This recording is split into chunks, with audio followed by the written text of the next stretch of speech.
Primeiro assunto, que paradoxo, né? Que inversão. O presidente amanhã, né, sexta-feira, espera-se que vai assinar garantia da lei e da ordem para botar as Forças Armadas dando segurança em Belém durante a COP. Belém é a foz do rio Amazonas. Poderia ter decretado uma garantia da lei e da ordem para a entrada das águas que se transformam em rio Amazonas, lá em Tabatinga, porque quem está dominando lá é o Comando Vermelho. Está dominando a navegação do maior rio do mundo, lá na entrada do Brasil. E, assim como domina territórios no Rio de Janeiro, onde também não tem jeito de ter garantia de lei e ordem. O governo federal pediram ajuda, pediram blindados emprestados, não deu, ao contrário. O Brasília atrapalha com aquela decisão do Supremo, por exemplo, que começou com faquinha, a pedido do deputado Molon, Alessandro Molon, de a polícia não poder entrar no morro, né? Foi com argumento de Covid, pretexto da Covid, está valendo. E prejudicou muito a segurança pública, piorou muito mais. Agora descobrem, por exemplo, fuzis que vieram da Venezuela, do Peru, da Argentina e até de Forças Armadas brasileiras, que devem ter sido roubados ou vendidos, né? Vendidos por alguns desonestos lá dentro. Em geral, põem recrutas que já são do Comando Vermelho, PCC, né? Está infiltrado em tudo aqui no Brasil. E o que a gente vê é essa separação, né? Como a esquerda detesta a polícia. Claro, a exceção da polícia de Maduro, da ditadura cubana, por exemplo, né? E adora um bandido, bandidolatria. Vocês viram as fotos lá dos corpos no chão?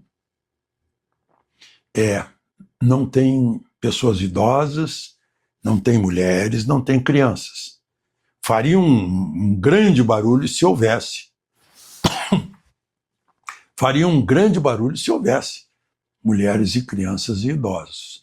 Mas houve um planejamento de inteligência também, de modo a não causar esse dano colateral atingindo alguma pessoa inocente.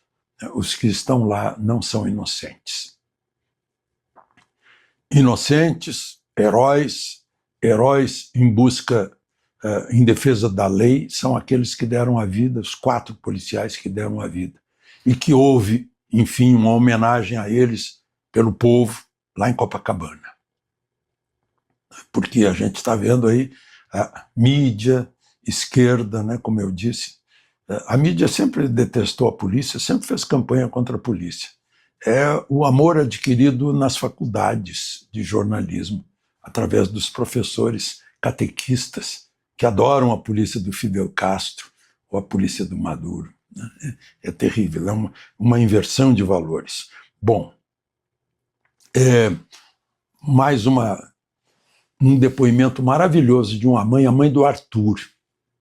O Arthur é um dos presos pela polícia.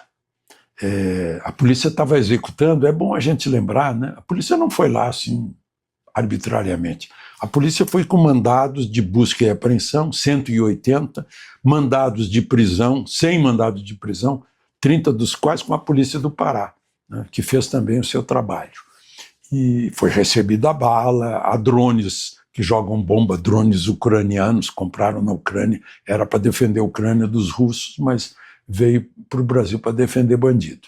Mas, e aí, a mãe do Arthur entrou num local em que estava detido o Arthur, indignada, xingando o filho, dizendo: você não é vítima da sociedade, você é vítima de suas próprias escolhas.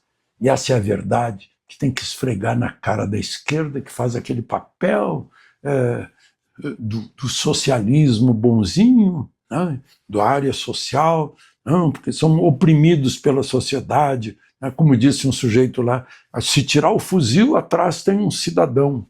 Sim, se pegar o fuzil, atrás do fuzil tem um bandido.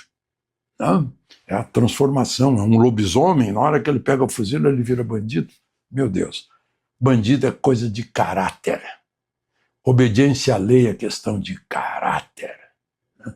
É respeito à vida alheia, é questão de caráter. Quem vende droga, quem vai para frente da escola para tentar, criança, de começar com droga para ter mercado, é bandido. Né? Bom, e para prestar solidariedade ao governador Cláudio, que teve a coragem, né, Cláudio Castro, que teve a coragem de fazer essa operação, com os policiais fazendo planejamento e tendo mandados judiciais na mão.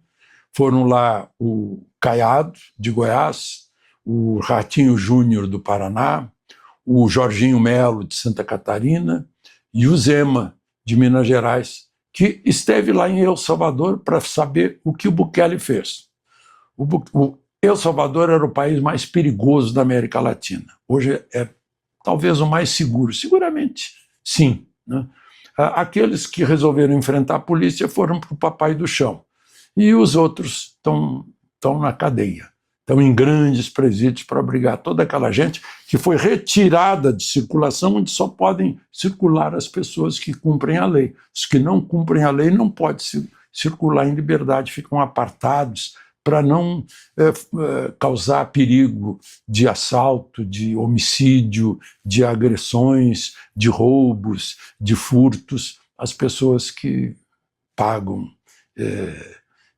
impostos para ter segurança pública. Né? Bom, uma outra questão que eu queria falar para vocês é que houve lá foi um grande dia de encontro, né, das duas maiores economias do mundo, as duas maiores potências bélicas também, só que a dos Estados Unidos está longe da China, né? O Xi Jinping e o Trump.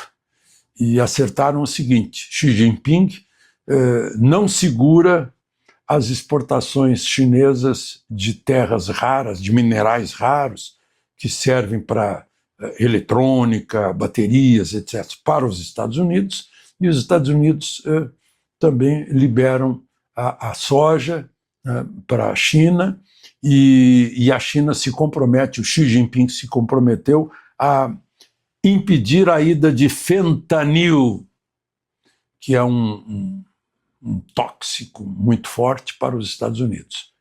Assim como a esquerdista presidente do México se comprometeu a não deixar passar droga para os Estados Unidos. Foi uma sanção que o Trump, o governo Trump aplicou à China, e foi retirada de 10%.